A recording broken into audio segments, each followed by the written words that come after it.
Hello and welcome to the FrontAg Nexus Podcast Series. I'm Ioanna Dandelia, Communications Manager at Refrain Food, the organization responsible for driving the conversation around this important initiative. How can sustainable farming address urgent challenges like climate change, food insecurity, and limited resources in the Mediterranean region? The FrontAg Nexus project tries to find innovative solutions in countries like Israel, Italy, Morocco, Tunisia, Turkey, and Jordan. Today I have with me Junior Assistant Professor Elisa Appolloni from the University of Bologna.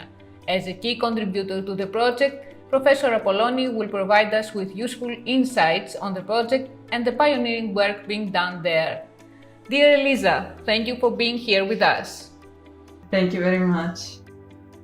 Starting off our conversation, could you tell us more about your frontier agriculture practices that you're implementing in your university?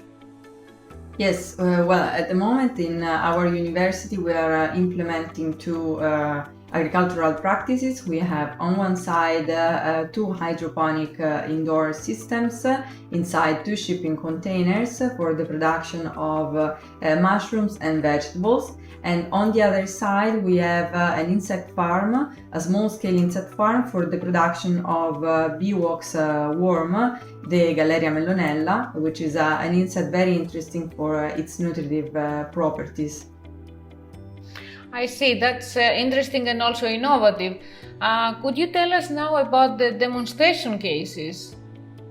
Yes, the indoor hydroponic system is developed at Saluspace. Saluspace is a multifunctional area that was developed by the Municipality of Bologna some years ago. It is an area that contains sustainable housing, a theater, a Syrian restaurant, a library, and all these infrastructure that are meant to create a small local community for sharing. And we decided to locate our systems inside this area in order to give an example of sustainable production and a way to improve food security also in an urban context. It's very interesting how you have managed to, let's say, overcome obstacles and use an area as with a different use, something different, so as to help you in your research. Yes, exactly. It was one of our purposes was exactly to have not only a scientific view of the system, but also a social purpose of the system. Indeed, we are constructing these systems to be applied in areas with difficulties, for instance, in desertic areas, urban areas, and so on, where there is no access to land.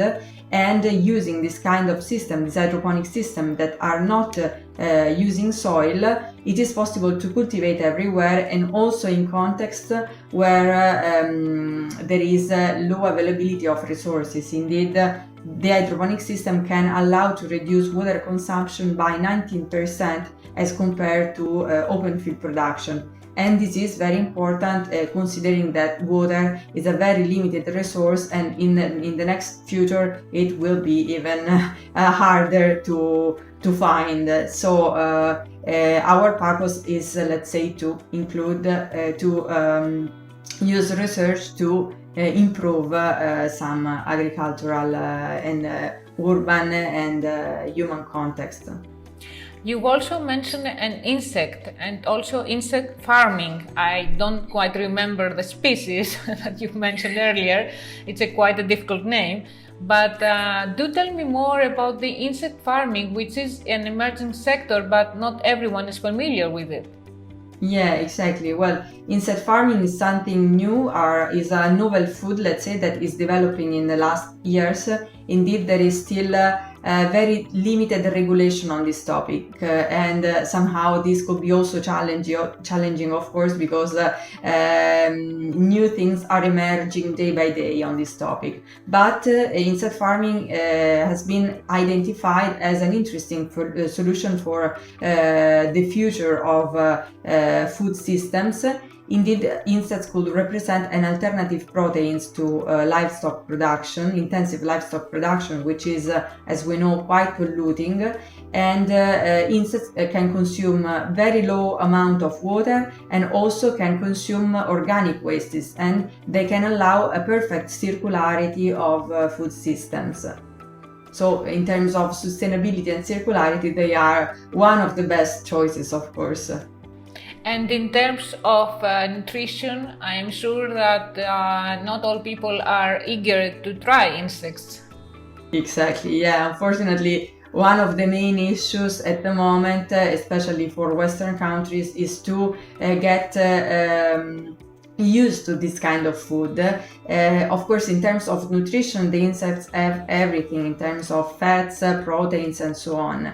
But the idea to eat an insect could be somehow disgusting. So many people are still looking at it as something not very nice. It's something that you don't want on your table, let's say. So but of course, direct human consumption of the entire insect is not the only solution. You can use it as an ingredient inside the different meals, and also very important is that you can use the insect as a feed for animals. So for instance, pigs, cows, and so on could be fed with the insects as alternative proteins to, for instance, soy, that is consuming, of course, a lot of land, a lot of water, a lot of resources, and using this kind of protein could balance the resources that we are requiring for producing other type of proteins to feed the animals.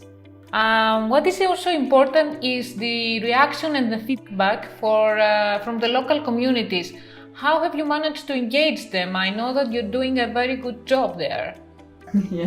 Yeah, we are doing a lot of work to engage citizens, and in particular we are developing capacity building activities, and we will continue to develop these activities in the future with the idea to show these systems and to share knowledge and awareness on these systems.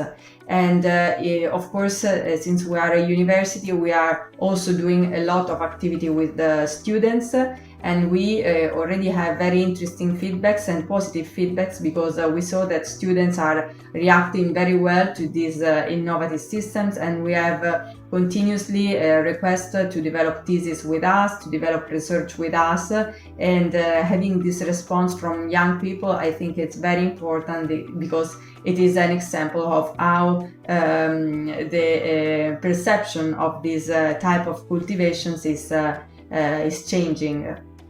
Mm-hmm.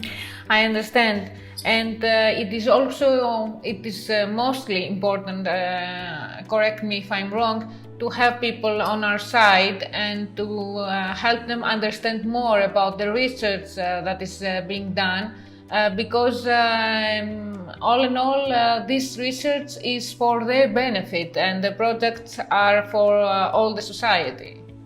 Exactly, yes. There is a lot to do, and there is a need to involve more and more people, and also in the next future to start applying more this system in situations, in difficult situations, and in developing situations where there is a real need of alternative solutions for agriculture to increase sustainability, reduce water consumption, increase food security, and so on.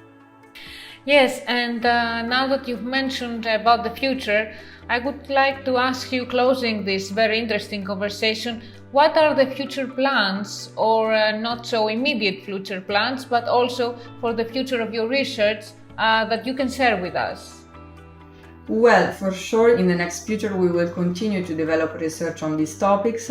In particular, we want to improve our research on the topic of water use efficiency and energy use efficiency. Indeed, the indoor hydroponic systems are quite energy demanding. They require a lot of energy, to produce, since they are closed environments and we have to use artificial lighting, and we would like to find new alternatives to increase production but contemporarily reducing the energy cost. So for instance, including photovoltaic systems or finding species that can grow using less resources and also light.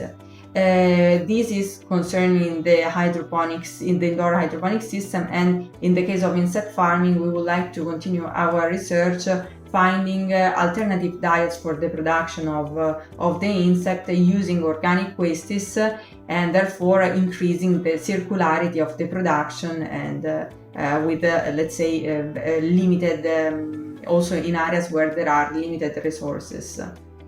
I'm sure the future is very promising for you, Elisa, and the project, and of course your research. Thank you very much for being here with us and giving us all your useful insights on the work that is being done.